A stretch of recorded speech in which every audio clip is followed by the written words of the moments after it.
everybody, Nicole here, your dietitian. I just wanted to say happy fall to you. This is a time when we can actually eat pumpkins versus just carve them and put them out for display. They have pumpkins at the store that are called a baking pumpkin or a pumpkin for making pies. They're a little bit smaller, like that one up in the front.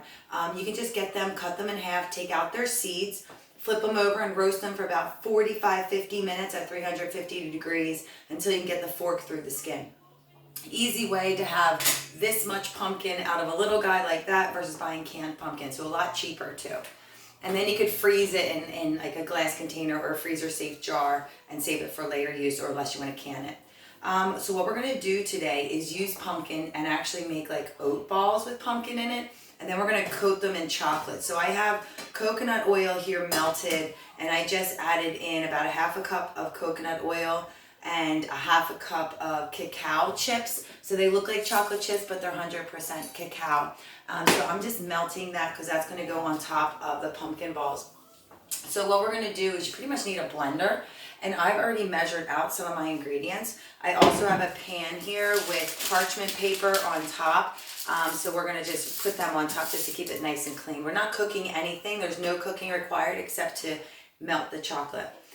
So in your blender, I have a Vitamix here. You could use a food processor. We're going to take some oats, and in the oats, I've already measured out my vanilla extract. I poured that on top, and my pumpkin pie spice, but I'll tell you the measurements here. So for your oats, you're going to need 2 cups of rolled oats, and I used Bob's Red Mill gluten-free rolled oats.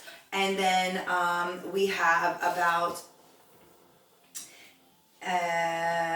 1 teaspoon of pumpkin pie spice, and then you have 1 teaspoon of your vanilla extract.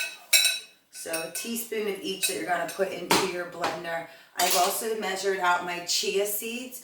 We're going to be putting chia into them. That's a really great way to add fiber and also to be filling and get some omega-3s. And it called for 1/4 cup of chia seeds. And then I always love that they throw peanut butter into the recipes. So this one calls for about a 1/4 cup of peanut butter. So far we got our oats, vanilla, pumpkin pie spice, peanut butter, and chia seeds. Now it does call for some kind of sweetener, and it says honey or maple, and it's a half a cup. So I actually did a half of each. I did a half of the honey, and then I did a half a cup of maple that I just mixed into there. So half a cup total, but I'm sorry, I did a 1/4 cup each one, not a half cup. Anyhow, so what we're going to do is we're going to be blenderizing all this together. And the only other thing that we need is our pumpkin. And that's going to be about a half a cup of our pumpkin that we're going to throw into here.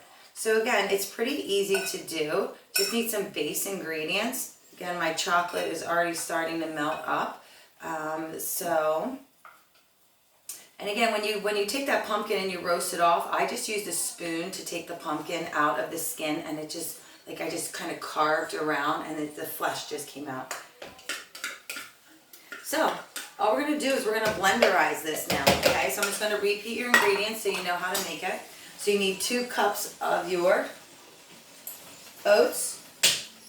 You need a 1/4 cup of your chia seeds, 1 teaspoon of pumpkin pie spice, a half a cup of your pumpkin puree, or your baked pumpkin if that's what you've done, a 1/4 cup of your peanut butter, 1 teaspoon of vanilla, a half a cup of your sweetener, maybe maple or raw honey. Again, if you have diabetes or blood sugar issues, you're going to be using erythritol or stevia or some of those in there. And then there's going to be, again, the chocolate that we're going to roll them into. So I'm just going to put this on and blenderize this together. And then I'm going to assemble it into a ball. And then I'm going to roll it in the chocolate and then put this into the freezer. And if you like, you can then put a little bit of sea salt on top. So again, enjoy fall and something fun to do that's a sweet/treat, but it's incorporating some of the vegetables that are in right now. And yeah, so enjoy. Have a good day.